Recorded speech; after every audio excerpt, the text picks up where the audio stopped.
In a world with so much choice when it comes to products and services, marketers are using their understanding of human psychology and behavior to devise strategies to influence consumers and persuade them to buy. The way supermarkets are laid out reflects this.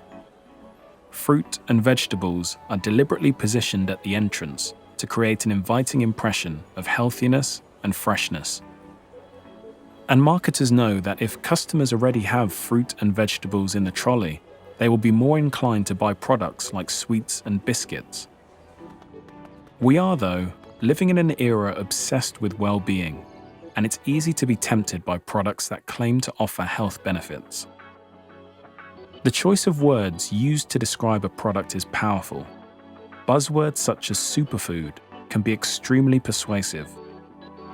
The public certainly buy into the idea of superfoods, and who can blame them? If somebody is waving a food at you and saying, this is the answer to all of your ills, of course you're going to be tempted to try it. I think there's a lot of buzzwords like antioxidant and things like that, that if I really think about it, I don't even know what it means. But you just kind of get overexcited and decide to buy that product because it's going to be beneficial in some way. But customers can be misled by buzzwords. Superfood is a marketing or advertising term. It's not a medical term, and it really has no legal standing. Superfoods will never make a bad diet good. If you've had pie and chips for your tea and you follow that with a bowl of blueberries, the blueberries don't cancel out the salt and the fat that you had in the pie and chips. Attempting to influence people to buy by exploiting their love of a bargain is a fundamental marketing tactic, and one which taps into an age-old human response.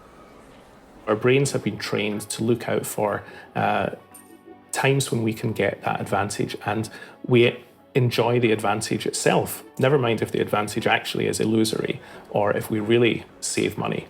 But it's okay to take a little bit of pleasure in thinking you've got one over on someone, and the supermarkets seem to know that. But sometimes the price advantage really is illusory.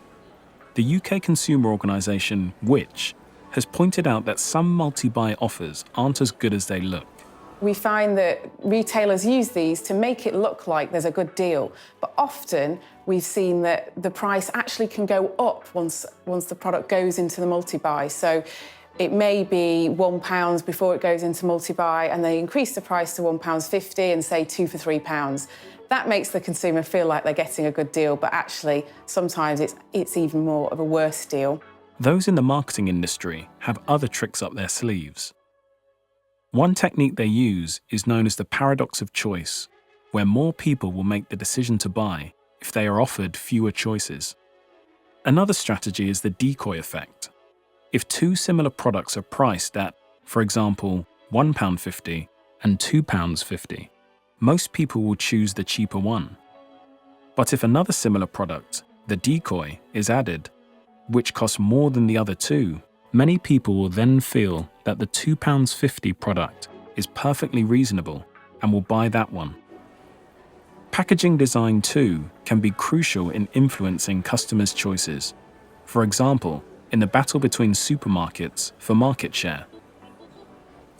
This customer is shopping for the first time in a discount supermarket, which focuses on own brands. On her list is a pack of crisps. I'm looking for a multi-pack of sort of Walker-esque crisps. She finds what looks almost exactly like a Red Walker's pack, a well-known brand in the UK. When it comes to brands, discounters have actually been very clever. They've clearly developed products and ranges and lines which look very similar to some of the key products and some of those key traditional brands that we would normally buy. So there's much more to consumers' purchasing decisions than meets the eye.